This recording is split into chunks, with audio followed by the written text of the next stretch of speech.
आदाब नाजरीन, आज आपके इस गवाह न्यूज़ चैनल का पहला साल मुकम्मल हो गया। आपके तावन का बहुत बहुत शुक्रिया। हमारे नाजरीन YouTube, WhatsApp, Facebook, Google search के अलावा जीमेल पर भी इस चैनल को पाबंदी से देख रहे हैं। अल्हम्दुलिल्लाह हिंदुस्तान, पाकिस्तान, सऊदी अरब, अरब इमारात, कुवैत, अमेरिका, बरतानिया, Qatar, Oman, Malaysia, Nepal, Canada, Bahrain, Germany और कई दीगर ममालिक में हमारे नाजरीन इसे पसंद कर रहे हैं। आपसे गुजारिश है कि आप इसे सब्सक्राइब करें और सब्सक्राइब पर क्लिक करें। शुक्रिया। आइए आज की खबर। शहरियत तरमीमी कानून NRC, बढ़ती हुई बेरोजगारी, महंगाई और देश के बंटवारे की पॉलिसियों ने बीजेपी को आवाम से आहिस्ता आहिस्ता दूर कर दिया है। एक तरफ कल तक जो जमातें इसकी हलीफ थीं आज इसकी हरीफ बन गई हैं, तो दूसरी तरफ कल तक वो रियासतें जो बीजेपी का गढ़ समझी जाती थीं आज इसे अपोजिशन ने फतेह कर लिया है। झारखंड इसकी ताज़ा मिसाल है, जहां बीजेपी को शर्मनाक पसपाई हुई है। GMM कांग्रेस इत्तेहाद ने आखिरी खबरें मिलने तक 81 में से 44 पर सबकत बनाए रखी थी। इम्कान है कि हेमंत सोरेन रियासत के नए वजीर आला होंगे। ये फैसला मोदी और शाह की मकबूलियत में गिरावट का सबूत है और कांग्रेस की वापसी हो रही है। हिंदुस्तानी वजीर आजम मिस्टर नरेंद्र मोदी ने दिल्ली की रामलीला ग्राउंड पर एक ज़बरदस्त रैली से खिताब करते हुए ये वजाहत की कि शहरियत तरमीमी कानून मुसलमानों के खिलाफ नहीं है। इन्होंने डिटेंशन सेंटर्स की बात को महज गलत प्रोपेगेंडा करार दिया और कहा कि किसी किस्म की डिटेंशन सेंटर्स नहीं है, यह कानून शहरियत देने के लिए है, शहरियत छीनने के लिए नहीं। ताहम वजीर आजम की बात पर इसलिए यकीन करना मुश्किल है कि आसाम में कमोबेश 11,000 से ज़ायद शहरियों को गैर मुल्की करार देकर डिटेंशन सेंटर में रखा गया है, जिसकी वजह से ख़ानदान आपस में बिछड़ गए हैं। कई अफराद के ज़हनी तवाज़ुन बिगड़ने की इत्तलात भी मिली है। एक अंग्रेजी अखबार में छपी खबर के मुताबिक आसाम में शहरियत साबित करने से मुताल्लिक सर्वे का काम कॉन्ट्रैक्ट की बुनियाद पर दिया गया है। जिन अफसर्स ने आसाम के शहरियों को अपनी रिपोर्ट में गैर मुल्की करार दिया, इनके कॉन्ट्रैक्ट में तोसी की जा रही है और जिन्होंने इस पर शक व शुबा का इजहार किया, इनके कॉन्ट्रैक्ट ख़त्म किए जा रहे हैं। वाज़ेह है कि आसाम में 19 लाख अफराद के नाम NRC की फहरिस्त में शामिल नहीं हैं, जिन्हें गैर मुल्की करार दिया गया। इन्हें रखने के लिए जो डिटेंशन सेंटर्स कायम किए जा रहे हैं, इन पर 1,000 करोड़ के मसारिफ हो रहे हैं। उत्तर प्रदेश के चीफ मिनिस्टर आदित्यनाथ योगी ने मुजफ्फराबाद के पुरतशद्दुद एहतजाज के मुजाहरों के बाद वहां के 27 दुकानों को मोहर बंद कर दिया, जिससे अवाम में नाराजगी पैदा हो गई, क्योंकि तहकीकात के बगैर यह इक़दाम जालिमाना है और इससे भी बीजेपी की मकबूलियत और ज़्यादा मुतासिर हो गई। याद रहे कि मुजफ्फरनगर में 2012 में बदतरीन मुस्लिम कश फसादात हुए थे, जिसमें मुलविस अनासिर के खिलाफ कोई कार्रवाई नहीं की गई। CAA और NRC के खिलाफ एहतजाज जारी है।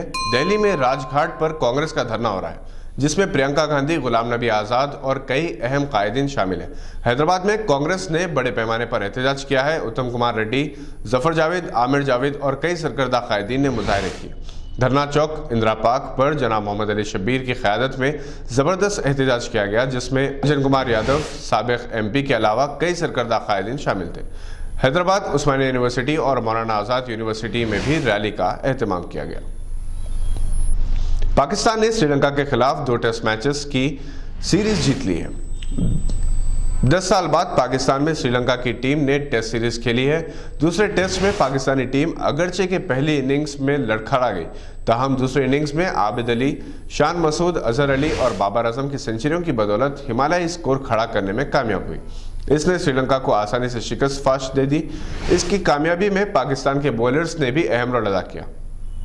टेस्ट क्रिकेट के दूसरे कम उम्र बॉलर नसीम शाह ने दूसरे इनिंग्स में 5 विकेट हासिल किए, जबकि पहली इनिंग्स में शाहीन अफरीदी ने 5 और मोहम्मद अब्बास ने 4 विकेट्स हासिल किए थे।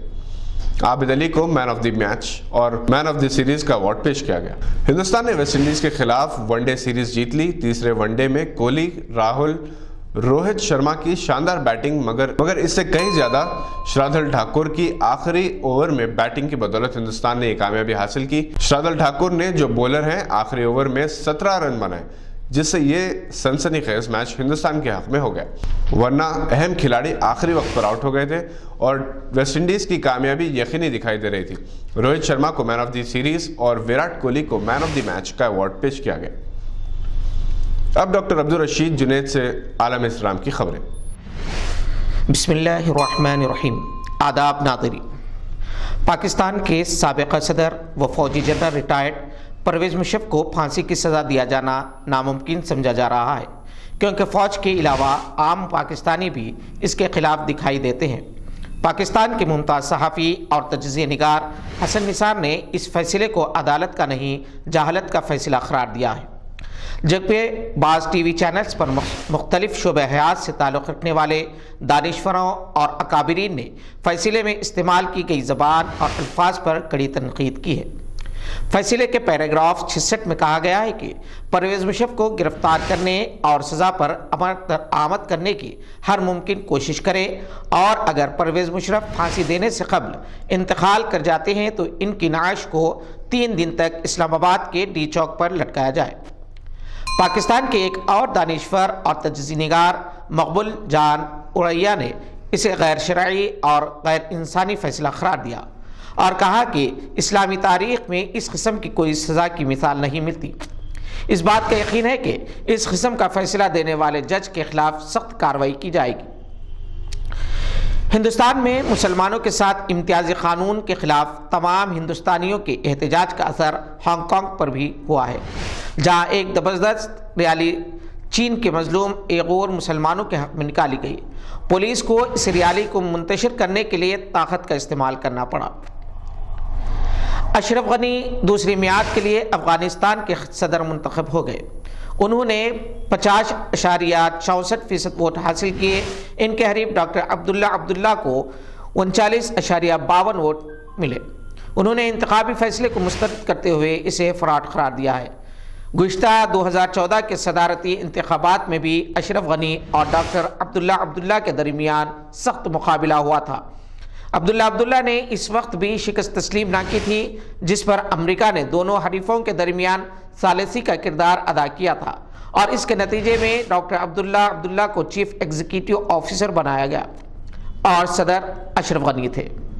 اس طرح افغانستان میں قومی اتحادی حکومت قائم ہوئی تھی۔ افغانستان میں صدارتی انتخابات ستمبر 2019 میں منعقد ہوئے تھے۔ الیکشن کمیشن کی سربراہ حوا عالم نورستانی نے کہا ہے کہ ہم نے ایمانداری، وفاداری، ذمہ داری اور سچائی کے ساتھ اپنی ڈیوٹی مکمل کی ہے۔ انہوں نے کہا کہ جمہوریت کے بقا کے لیے ہم نے ایک ایک ووٹ کی عزت کی ہے۔ شام کے شمالی مغربی صوبے ادلب میں بمباری کے بعد لاکھوں افراد ترک سرحد کی طرف نقل مکانی کر رہے ہیں، جس پر صدر ترکی رجب طیب اردوغان نے کہا ہے کہ ان کا ملک شام سے آنے والے پناہ گزینوں کی تازہ لہر کو نہیں سنبھال سکتا۔ یہاں یہ بات قابل ذکر ہے کہ ترکی میں پہلے سے ہی 37 لاکھ پناہ گزین موجود ہیں، جو کہ دنیا میں پناہ گزینوں کی سب سے بڑی تعداد بتائی جاتی ہے۔